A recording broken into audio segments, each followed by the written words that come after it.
नमस्कार, मी राजवर्धन अजितराव घोरपडे.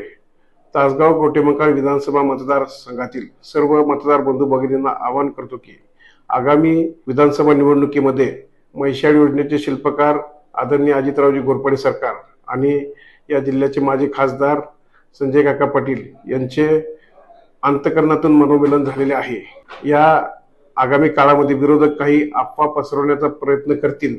अफवांवर कोणताही विश्वास ठेवू नये. जो या दोन्ही तालुक्यात विकासाचा अनुशेष निर्माण झालेला आहे तो दूर करण्याकरता सरकार आणि काका मनापासून एकत्र आलेले आहेत. या 2 दिवसामध्ये अफवांचं पेव फुटेल. कोणत्याही अफवांवर विश्वास ठेवू नये आणि तासगाव तालुक्यात काकांना मताधिक्य मिळणारच आहे, पण तासगाव तालुक्यापेक्षा अधिकचं मताधिक्य कवठेमंकाळ तालुक्यातून मिळणार आहे. आणि सर्व मतदार बंधू भगिनींना मी आवाहन करतो की येणाऱ्या 20 तारखेच्या मतदानामध्ये आपण सहभागी व्हा आणि संजय काका पाटील यांच्या घड्याळासमोर